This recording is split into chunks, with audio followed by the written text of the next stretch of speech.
पाठ 15 अपठित गद्यांश unseen passage अपठित बोध के अंतर्गत अपठित गद्यांश और अपठित काव्यांश आते हैं।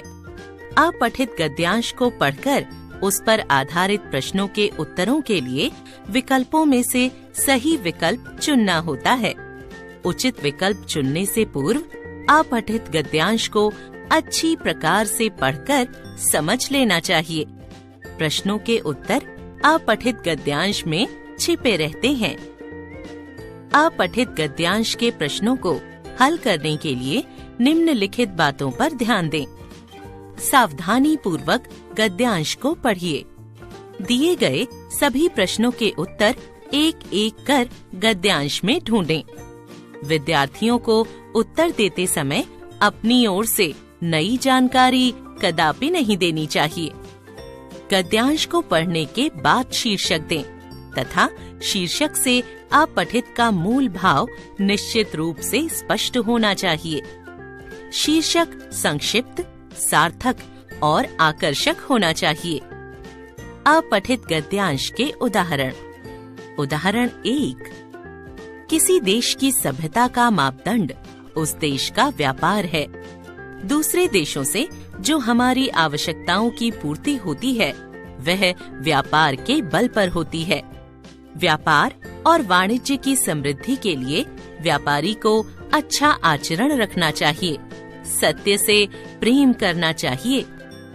अकेला यही गुण अनेक संस्कारित झंझटों से बचने में सफल हो सकेगा, क्योंकि जो आदमी सच्चा होता है वह अपने कामकाज और व्यवहार में सादगी से काम करता है।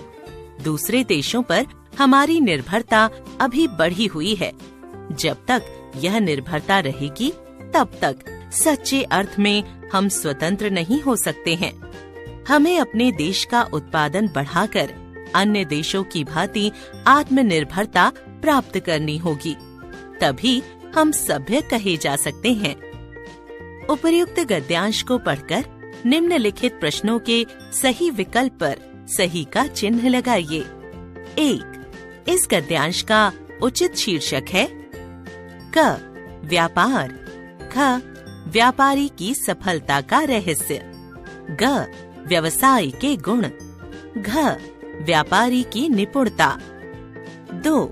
सभ्यता शब्द में किस प्रत्यय का प्रयोग किया गया है? क आ, ख ता, ग अ, घ अता। 3. हमें शीघ्र अतिशीघ्र किसे प्राप्त कर लेना चाहिए? क आत्मनिर्भरता, ख परोपकारिता, ग पराश्रयता, घ अवसरवादिता। 4. व्यापारी को कौन सा अकेला गुण सभी प्रकार के झंझटों से बचा सकता है? क निपुणता, ख सत्यवादिता, ग समृद्धि, घ चतुराई। 5. व्यापार को किसका मापदंड माना जाता है? क देश की सभ्यता, ख देश की आर्थिक स्थिति, ग देश का विकास, घ देश की संपन्नता। उदाहरण 2। साहस ही जिंदगी है।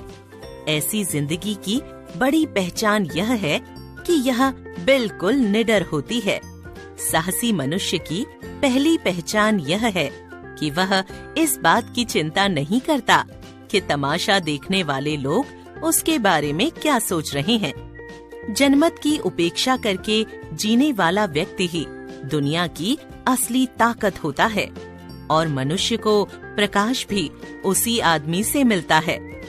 क्रांति करने वाले लोग अपने उद्देश्य की तुलना ना तो पड़ोसी के उद्देश्य से करते हैं और ना अपनी चाल को ही पड़ोसी की चाल देखकर माध्यम बनाते हैं।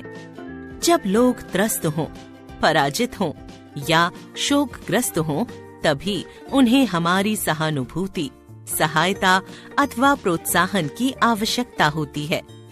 उस समय उनकी खिल्ली उड़ाने के बजाय उन्हें सहारा देकर उनका साहस बढ़ाना चाहिए। अतः जीवन में समस्त विपत्तियों का हल निकालने के लिए मनुष्य को साहस नहीं त्यागना चाहिए, क्योंकि साहस मनुष्य के आपातकाल का सच्चा साथी है।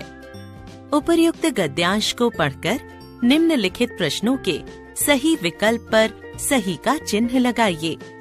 1. साहसी व्यक्ति की क्या पहचान होती है? क. क्रोधी, ख.